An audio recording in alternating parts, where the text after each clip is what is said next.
The night she went into labor, the house seemed to breathe with her walls expanding and contracting in unsteady rhythm, as if responding to a heartbeat that wasn't hers. Rain hammered the roof in frantic bursts, and thunder rolled so close it rattled the window panes. No one in the family spoke, not even when her cries echoed down the hallway, raw and terrified, as though she were afraid of the thing she was about to bring into the world. When the child arrived, the storm outside paused for a brief, unnatural moment, like the sky itself was holding its breath. The family crowded around the bed, expecting the usual relief, the emotional flood that came with welcoming a new generation.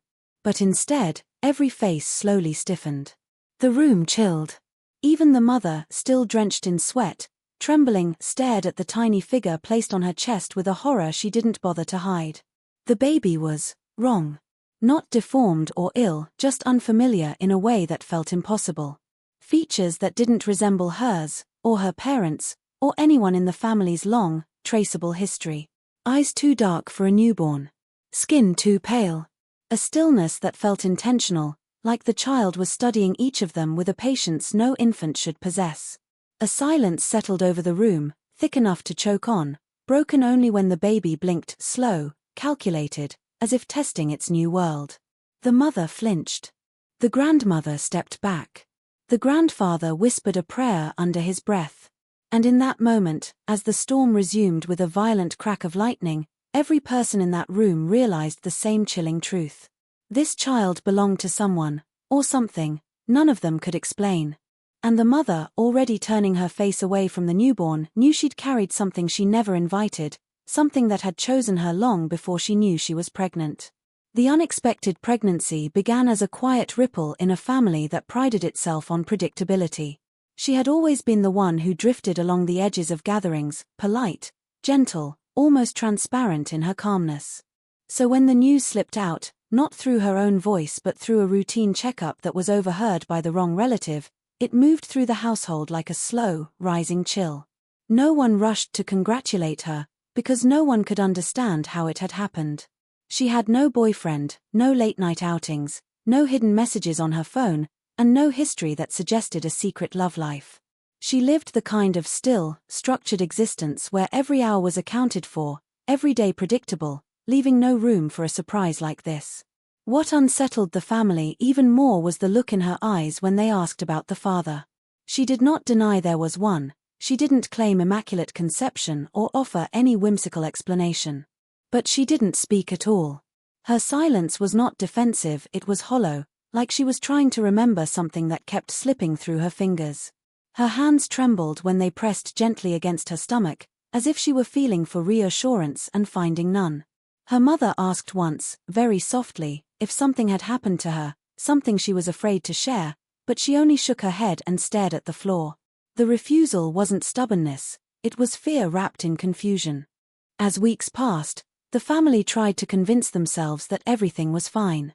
They told neighbors it was a miracle and told themselves it was just a private matter she wasn't ready to discuss. But there was something about the way she carried the pregnancy that unsettled them. She didn't glow, she didn't nest, she didn't drift into the dreamy excitement that expectant mothers often did. Instead, she moved as though her body was a place she no longer fully belonged to. She woke up in the middle of the night, breathing hard, insisting she'd heard something whisper her name.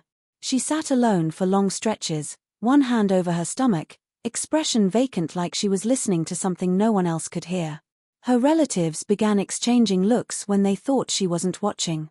Quiet, fearful glances that revealed what none dared say aloud. They could feel something strange settling into the home, something that seemed to arrive with her pregnancy and grow with it, something that made the origin of her unborn child feel less like a mystery and more like a warning that none of them were prepared to face. As her pregnancy progressed, the atmosphere in the house changed in ways too subtle to name at first, but impossible to ignore. It began with whispers, soft, uneasy conversations that broke off whenever she entered a room. The family tried to remain gentle with their questions, asking whether she felt all right, whether she needed anything, whether she wanted to talk, but the undertones grew heavier each time she avoided their eyes. Her behavior didn't resemble the excitement or nervous anticipation they expected from a first-time mother. Instead, she seemed withdrawn, hollowed out, as though she were carrying not just a child, but a fear she couldn't put into words. She slept less each week, shadows deepening under her eyes, and she often jolted awake as if someone had touched her or called to her in a voice only she could hear. The more she changed, the more the family's concern curdled into suspicion. They tried to be rational. Pregnancy could be emotional, disorienting, complicated. But what they saw went beyond mood swings or anxiety. It was the way she flinched when someone touched her belly, as if the contact startled something inside her. It was the way she paused in the doorway of every room, scanning it with slow, searching eyes before stepping in. It was the way she kept her bedroom door locked, even during the day, and how she reacted when someone knocked as though expecting something else to answer from the inside. Her mother became convinced she was hiding something, some trauma or truth too painful to reveal.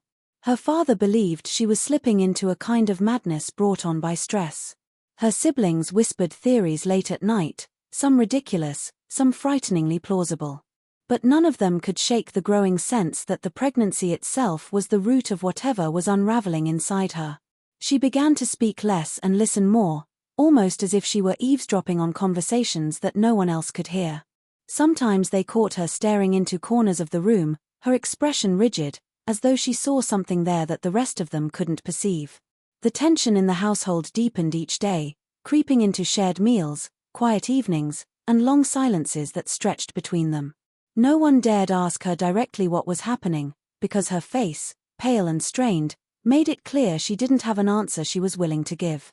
But the unspoken worry hung heavy in the air. She wasn't merely afraid of the pregnancy, she was afraid of the presence surrounding it, a presence that seemed to grow stronger as the child inside her grew, hinting at a truth no one was ready to confront. It was in the 7th month that she first admitted something was wrong with the way the baby moved inside her, though even then she struggled to find the words. Pregnant women often described kicks, shifts, rolls, even the occasional jab against a rib, but what she felt had none of that clumsy, natural rhythm. It wasn't random or reflexive. It was deliberate, almost thoughtful, as if the growing child were testing the boundaries of its confinement with a kind of quiet awareness. She would be sitting still, trying to steady her breath, when a slow pressure would slide across the inside of her abdomen, not a kick, not a spasm, but a gliding movement that followed the path of her touch whenever she placed her hand on her stomach. If she moved her hand left, the pressure drifted left. If she moved it up, it rose to meet her palm as though responding with intention. At night, the movements grew stronger, and she began waking up with the sensation of something pushing upward from deep inside her, as though it were trying to get her attention. She tried to explain it to her family, but the moment the words left her mouth, she knew how unnatural they sounded. They told her it was normal, that every mother experiences unusual sensations, that anxiety made everything feel worse. But their reassurances rang hollow, especially when they caught glimpses of her face tightening in fear as her stomach shifted beneath her clothing in a way that seemed too controlled, too aware. Sometimes she would press her hands firmly against her belly, trying to still whatever was moving inside. For a moment, the motion would stop, and she would breathe easier. But then, almost as if irritated by her attempt to contain it, there would be a sudden, slow turn, a rolling that felt not like a baby repositioning, but like something adjusting itself, pushing back against her palms with a strength that left her breathless. She began to dread going to sleep because the movements became most active when the rest of the house was silent. In the darkness of her room, she would lie stiffly in bed, staring at the ceiling while the creature inside her shifted with unsettling precision, as though it were aware of her wakefulness. What frightened her most was the moment she realized the movements stopped whenever someone else walked into the room. If her mother came to check on her, the belly would fall still, almost unnaturally so, as though whatever was inside her wanted to remain unnoticed by anyone but her. The family told themselves she was imagining patterns, that fear was twisting ordinary sensations into something monstrous. But deep down, she knew better. The thing inside her wasn't simply growing. It was waiting, watching, responding, and she felt increasingly certain that whatever shared her body understood far more than any unborn child ever should. The birth came earlier than expected, slipping into the world on a night when the air felt too heavy, too still, as if the wind itself refused to move. She had been restless all day, pacing the hallway with one hand pressed against her lower back, her face tight with a mixture of pain and dread. There were no frantic calls, no dramatic rush to the hospital. Instead, the labor unfolded in eerie silence, her breathing shallow and controlled, almost as though she were trying not to draw attention to herself or to the thing inside her that had finally decided it was time. When her water broke, it didn't come with the typical panic. It came with a strange calmness, as if she had known all along that this moment couldn't be delayed any longer. The family gathered around her, confused by the quietness of it all. Labor was supposed to be loud, chaotic, full of shouted instructions and painful cries, but she barely made a sound. Her eyes remained fixed on some point beyond the room, unfocused yet intense, as if she were listening to a voice that only she could hear. Even when contractions tightened her body to the point of trembling, she didn't scream. The midwife, who lived just down the road and had helped deliver dozens of children, kept glancing at her with unease, whispering that she had never seen anything like this. It wasn't strength that kept the woman silent.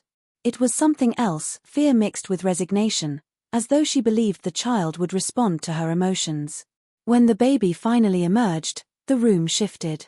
Not physically, but perceptibly, the air thickening in a way that made every breath feel heavier. The storm outside, which had been rumbling for hours, went quiet for the briefest moment, leaving the house suspended in unnatural stillness. The midwife froze, her hands trembling as she lifted the newborn. The family leaned in, expecting tears, laughter, or even confusion, but instead they were met with something that made their blood run cold. The baby did not cry. It did not flail its arms or open its mouth in shock. It simply stared. Its eyes were too dark, its face too still, its expression too focused for a newborn. It wasn't the absence of resemblance that startled them at first, it was the presence of awareness. The tiny head turned purposefully, gaze sliding from one person to the next as if memorizing each face. The grandmother's hand flew to her chest. The father stepped back instinctively.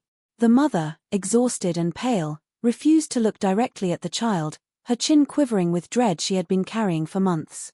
Only after a long, unsettling silence did they begin to truly notice the features, the ones that matched no one in the family. Not her. Not anyone living. Not anyone they could recognize from any photograph or memory. And in that moment, the quiet, the stillness, the strange calm surrounding the birth no longer felt like coincidence. It felt like the completion of something that had been waiting, watching, and preparing since the very beginning. The hospital staff tried to remain professional, but the unease in their eyes gave away more than their polite words ever could. Routine blood tests were ordered immediately after the birth, partly because the baby's silence concerned the midwife, and partly because the family insisted something felt wrong. They told themselves it was precaution, a way to settle nerves after an unusual delivery, but deep down they were hoping the results would explain the strange stillness, the unnatural awareness in the newborn's gaze.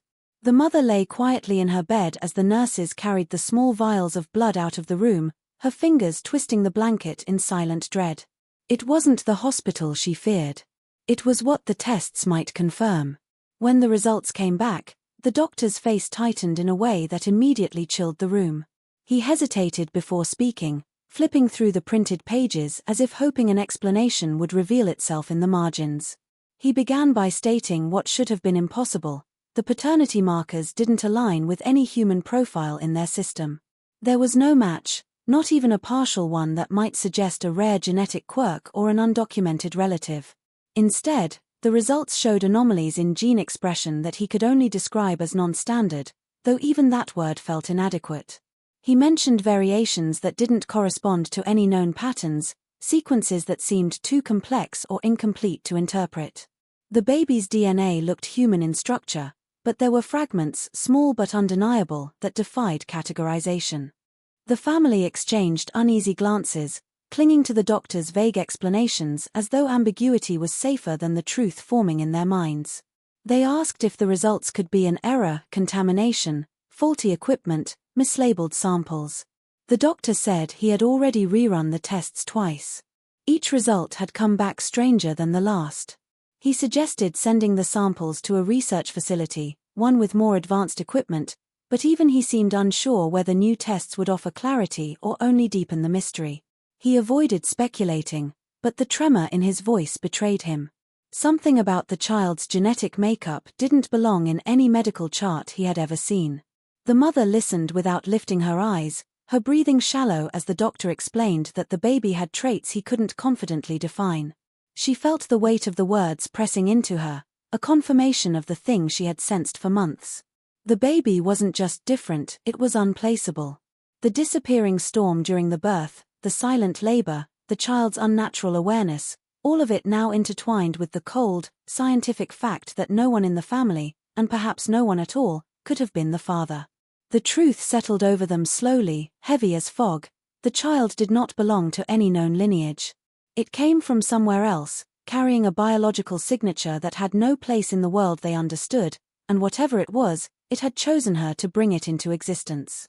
From the first day home, the baby behaved in ways that left the family uneasy, though none of them dared say it out loud. Newborns usually moved in small, clumsy motions, reacting mostly to light, warmth, or hunger. But this child seemed to move with intention, following people with its eyes even before doctors claimed such focus was possible. When someone entered the room, the baby didn't startle or shift randomly. Instead, its gaze would slide up slowly, settling on the person with an intensity that felt far too knowing. It wasn't curiosity, it was recognition, or something close to it, and the weight of that stare made even the adults shiver. At first, they tried to laugh it off, telling themselves the child was unusually alert. But the pattern became impossible to ignore. The baby reacted differently to certain family members. When the grandmother approached, the infant would grow still, almost serene, its eyes softening in a way that brought her a strange sense of comfort. Yet when the father stepped close, the child stiffened, tiny muscles tightening as though recoiling from some unseen threat. It would let out a low, breathy sound, too controlled to be a cry, too intentional to dismiss. Even the mother noticed that when she held the baby, its heartbeat seemed to slow down in perfect sync with hers, as though aligning itself deliberately. More unsettling were the moments when the baby appeared to anticipate someone's presence before they arrived. The mother would be rocking it quietly when its head would turn toward the doorway seconds before footsteps echoed down the hall. Sometimes it stared at a spot behind a person, as if keeping its attention on something just out of sight. The family began glancing over their shoulders instinctively, unable to shake the feeling that the infant was tracking something they couldn't see. Nighttime brought the most disturbing behavior. The baby rarely cried. Instead, it lay awake, perfectly still, its eyes wide open, reflecting the dim hallway light like polished glass. More than once, a family member walked past the crib and froze when they saw the baby staring at them through the slats, unblinking, as though waiting. Occasionally, it made soft cooing noises, but they carried a strange rhythm, almost patterned, as if attempting to mimic something it had heard before birth. The mother tried to convince herself it was all normal, that she was simply exhausted and imagining meaning in harmless behavior. But deep inside, she sensed something the others were too afraid to acknowledge. The baby wasn't reacting like a newborn exploring the world. It was observing, studying, evaluating. Every stare, every still moment felt deliberate. The child wasn't learning from them, not in the way a human infant should. It was watching them with a familiarity that suggested it already knew far more than it should, and the family could no longer pretend the strange awareness in its eyes was anything natural. She reached her breaking point one cold, sleepless night when the house felt too quiet, as though even the walls were listening. For weeks she had tried to hide her growing terror behind forced smiles and empty reassurances, but the strain was wearing thin. She had become jumpy at every sound, flinching when floorboards creaked or when a shadow stretched across the hallway. Her family noticed the way her hands trembled when she held the baby, and how she sometimes stared at it with a mixture of love and dread that no one could quite understand. But it wasn't just the child that frightened her. It was the memory of what had happened before she became pregnant, a memory she had tried to bury so deeply she hoped it would never rise again. That night, unable to keep the truth inside any longer, she sat at the edge of her bed with her arms wrapped around herself, trembling. Her mother found her like that and gently asked what was wrong. At first, she could hardly form the words, her breath coming in sharp, shaky bursts. But once she started, the confession spilled out in a disjointed whisper. She told her mother that weeks before she discovered she was pregnant, she had felt something watching her, something that followed her home from the old road near the woods. She couldn't describe it clearly, she had never seen a figure or heard a name. But she felt a presence that moved just out of sight, a coldness that brushed against her skin when she was alone, a whisper at the edge of her senses that didn't sound like thought or imagination. She remembered the night it became undeniable, the moment she felt something shift in the darkness of her room, a pressure in the air that made her body lock in place while her heartbeat thundered in her ears. She hadn't been touched, not in the physical way people expect when they hear a story like hers, but something had entered her space, her life, and her mind. She felt invaded without understanding how. And the next morning, she woke with a sickness she couldn't explain and a hollow, sinking certainty that she wasn't alone anymore. As she told the story, her mother tried to comfort her, insisting it was a nightmare or hallucination brought on by stress. But the woman shook her head violently, insisting she knew the difference between fear and reality. The presence had been real. It had followed her. It had chosen her. And she believed, no, she knew that whatever visited her that night was connected to the child now lying in the crib across the hall, a child who watched them with eyes that felt too ancient, too aware. The confession left her exhausted, shaking with relief and terror. She had finally spoken the truth she'd held onto for months, but saying it aloud did not make her feel safer. If anything, it made the danger feel closer, as though the act of revealing the secret had awakened something that had only been waiting for her to acknowledge it. Once the baby was home, the disturbances began subtly, almost imperceptibly, at first.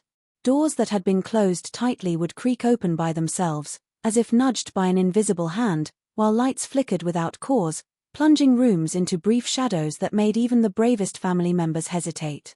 It was easy to dismiss the small occurrences, old wiring, uneven floors, but the moments grew too frequent, too precise to be mere coincidence.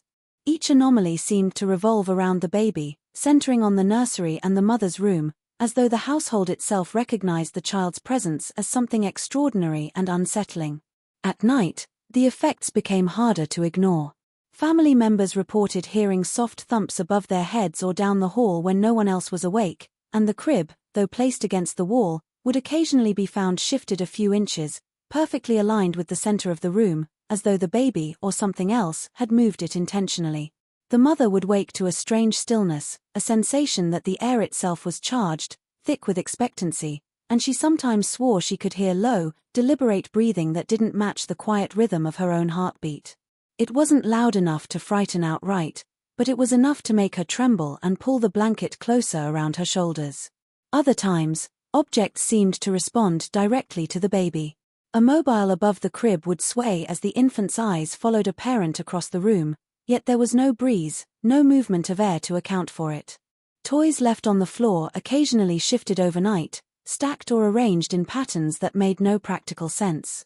The mother began keeping a notebook, documenting each incident with growing fear, but she never showed it to anyone else, afraid that speaking about it too much would draw attention from whatever presence seemed to orbit the newborn. Even the animals in the house reacted. The family dog, normally indifferent, avoided entering the nursery, growling low and backing away when the baby cooed softly. Cats, usually playful and curious, would freeze at the doorway, their fur standing on end, staring at a corner where no one else saw anything. The family could no longer explain these behaviors as coincidence or imagination. Every disturbance seemed deliberate, choreographed, and tied to the infant in ways they could not comprehend. The cumulative effect was a constant tension that hung over the household. The mother felt it most acutely, a weight pressing on her chest whenever she was near the crib. The strange energy in the house no longer felt like it could be ignored.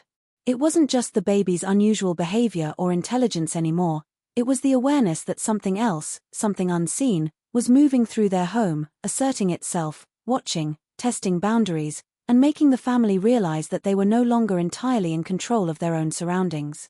The unsettling events in the house forced the family to confront memories they had long buried, old journals and letters tucked away in dusty trunks, stories whispered by grandparents that were dismissed as superstition. As the baby grew, the parallels became impossible to ignore. Accounts of unexplained pregnancies, children who behaved with unnatural awareness, and disturbances that defied explanation suddenly felt less like folklore and more like a pattern repeating itself across generations. One journal, belonging to a great-grandmother, described a child born under circumstances eerily similar to what they were now experiencing, silent labor, a calm that unnerved the midwives, and a presence in the home that moved with intent, invisible but undeniable. That account had ended in tragedy. The child had not survived beyond infancy, and the family had tried to erase the memory entirely, pretending it had never happened. Reading the entries brought a cold, creeping realization that history was not merely repeating, it was echoing. The mother clutched the baby closer, recognizing traits in the child that mirrored descriptions from decades before: the unblinking stare, the deliberate movements, the sense of awareness that no newborn should possess. Each line of the old accounts made her heart pound, the fear she had carried alone now shared by her entire family as they realized they were facing a continuation of a story they had thought ended. What had once seemed isolated, an odd chapter in a family history, now appeared as part of a recurring cycle, a force that returned with chilling precision. Even more disturbing were the references to the house itself. Previous generations described sudden cold drafts, objects moving without touch, and a sense of being watched that intensified whenever the affected child was near. The same patterns were manifesting in the present household, almost identically, and it was impossible to ignore the connection. Every detail, once dismissed as coincidence or imagination, now carried weight. The family began piecing together timelines, noticing that strange events had clustered around pregnancies and births, as if the house or something tied to it were responding to these moments, waiting for the arrival of a particular kind of child. The journals hinted at methods that past family members had tried to contain the phenomena: rituals, protective charms, isolation of the child, but all ended in fear or calamity. Reading these accounts, the mother realized the baby in her arms might be facing a fate they were powerless to prevent.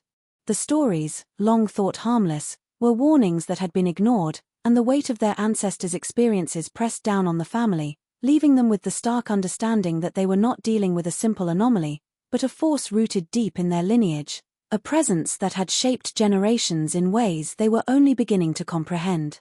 The revelation about the child's origin came slowly, a creeping certainty that built with each passing day until the family could no longer ignore it. It began with small, inexplicable signs: the baby's uncanny ability to anticipate actions, the deliberate way it reacted to certain family members and ignored others, and the subtle changes in the household that seemed to align with its presence. At first, the family clung to rational explanations, convincing themselves that exhaustion, imagination, or coincidence could account for the strange phenomena. But as the pattern grew clearer, it became impossible to dismiss. The truth they had feared was quietly asserting itself, demanding recognition, and the more they investigated, the more unsettling connections emerged. Old letters, journals, and photographs provided the first hints. Generations back, relatives had recorded incidents that were never spoken of aloud: pregnancies that produced children who were unlike any in the family, disturbances in the home that mirrored what they were now experiencing, and unexplained deaths or disappearances that had been quietly swept under the rug. Piecing these fragments together, the family realized that the current child was not a simple product of human conception. Something long tied to their lineage had chosen her specifically to bring it into the world. The patterns, the warnings, the anomalies in the DNA, and the child's unnatural awareness were all symptoms of a force that had woven itself into their bloodline for generations. The mother's own memories confirmed the suspicion. She recalled the presence that had followed her before conception, the inexplicable sensations in her body, the whispers that seemed to exist just at the edge of hearing. At the time, she had thought it a hallucination, a trick of fear and loneliness, but now the pieces aligned with terrifying clarity. Whatever had entered her life before the pregnancy had orchestrated events, ensuring that the child she carried was not simply her own, but something else entirely. The unnerving intelligence in the baby's gaze, the calculated movements, the uncanny response to each family member all pointed to an origin that was impossible to reconcile with human understanding. As the family confronted this reality, they realized the implications were far-reaching. The child was part of a lineage they did not fully comprehend, tied to a presence that had shaped the family's history in hidden and sometimes devastating ways. This revelation forced them to face the idea that their home, their bloodline, and even their perception of reality had been influenced by forces beyond their control. The baby was not merely a member of their family, it was the manifestation of something ancient, deliberate, and intimately connected to them, a presence that had chosen them as much as they had unknowingly welcomed it, and whose purpose they could not yet fully grasp.